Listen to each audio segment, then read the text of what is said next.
On peut le dire. Voilà, vous avez 10 minutes. Merci beaucoup. Chers amis, l'heure est grave. L'heure est grave parce que je me suis rendu au conseil de ce brave jeune homme qui voulait nous faire boire sa bière artisanale. Et je ne sais pas si du coup je pourrais suivre mon exposé comme j'aurais souhaité au départ. Mais j'ai quelques antisèches qui devraient m'aider. Et heureusement, j'ai pu intervenir de la salle ce matin et dire quelque chose qui me paraissait très important sur le capitalisme. Et donc, peut-être qu'on pourra passer sur ce sujet-là. Soyons sérieux. Deux dangers nous menacent. Et vous le savez, une personne qui se trouvait là ce matin m'a glissé dans l'oreille. Le problème essentiellement, c'est de savoir comment nous allons prendre le risque qui est le nôtre maintenant, et c'est vrai, il y a un danger d'extinction pour l'espèce humaine qui est lié au fait que nous risquerons effectivement d'enfreindre ce qu'on appelle la capacité de charge d'un environnement pour une espèce, c'est-à-dire le fait que cet environnement doit lui être favorable. Il faut qu'il n'y ait pas de gaz toxique dans ce que nous respirons. Il nous faut certaines quantités d'oxygène. Il faut que l'eau ne soit pas polluée que nous buvons. Et il faut que nous ayons droit de la boire, de la trouver. Il faut que nos aliments soient des aliments qui ne soient pas toxiques à leur manière également. Le risque d'extinction est réel. Mais il y a un autre danger immédiat lui aussi. Et c'est un sociologue américain qui s'appelle Steve Friese qui attire l'attention là-dessus.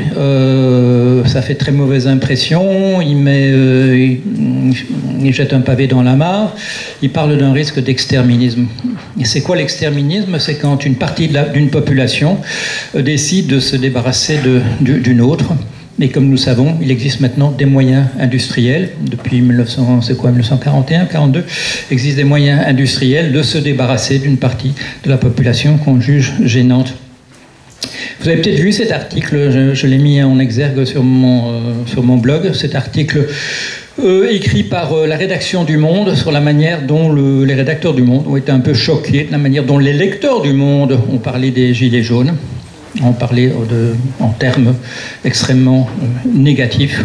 Le regard posé par les riches sur les pauvres est toujours un regard assez consternant. Il n'est pas impossible qu'un certain nombre de personnes dans nos sociétés soient considérées comme des gêneurs essentiellement par d'autres. Et nous savons que les moyens existent maintenant. Vous avez dû voir le film Robocop, c'était il y a quelque temps.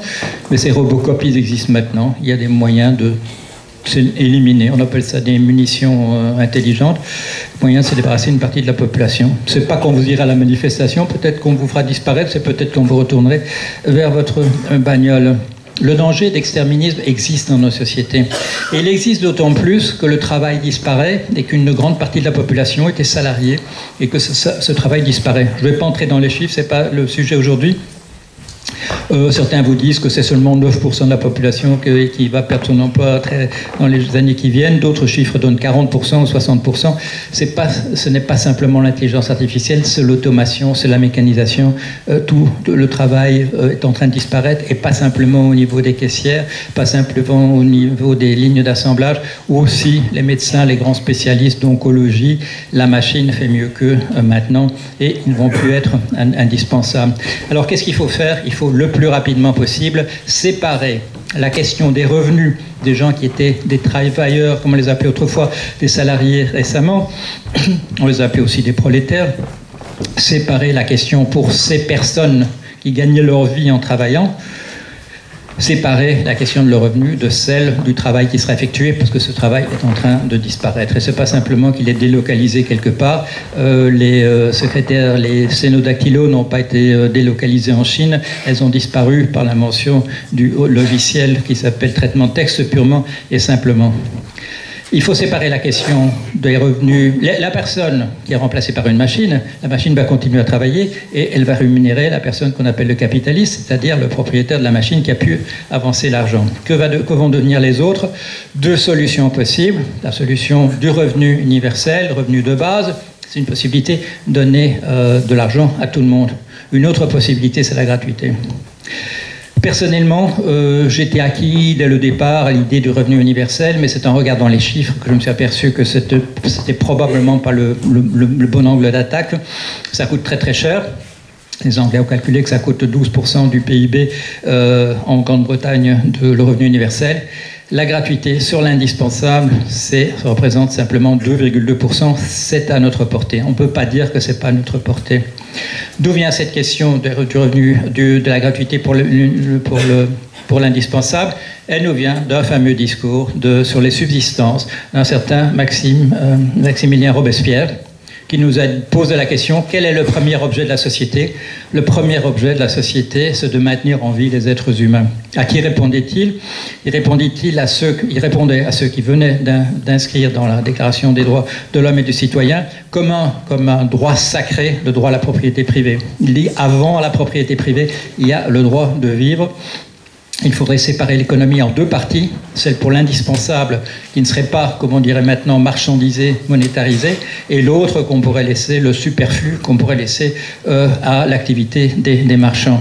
Qu'est-ce que c'est que cet indispensable? On peut le définir assez rapidement.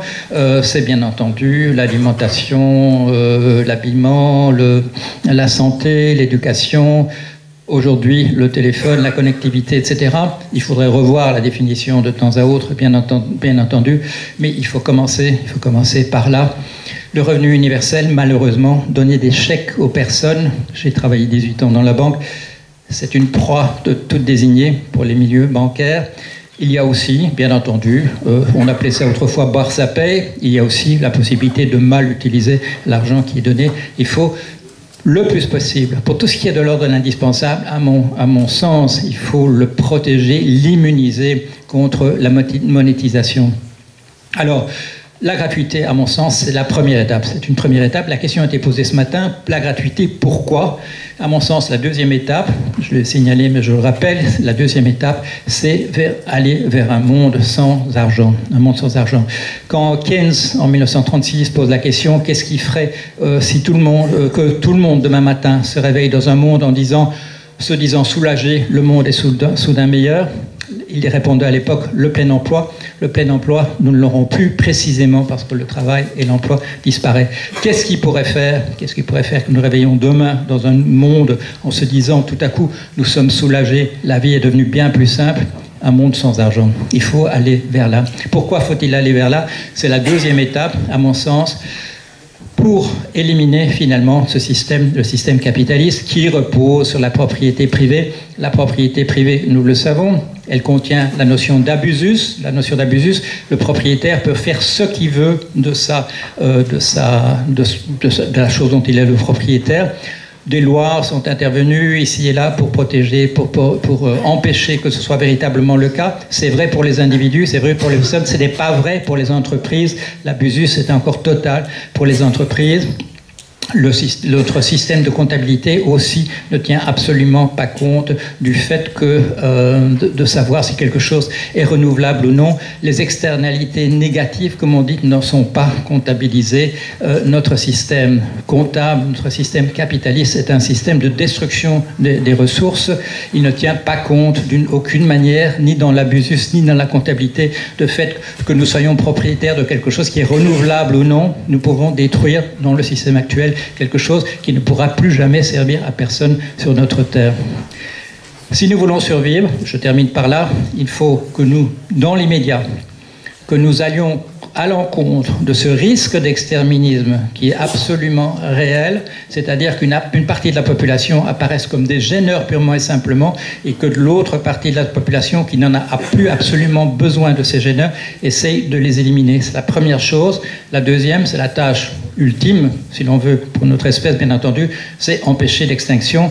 Il faut que nous parcourions l'ensemble de ces étapes dans le bon ordre, mais que nous y allions extrêmement rapidement. Merci.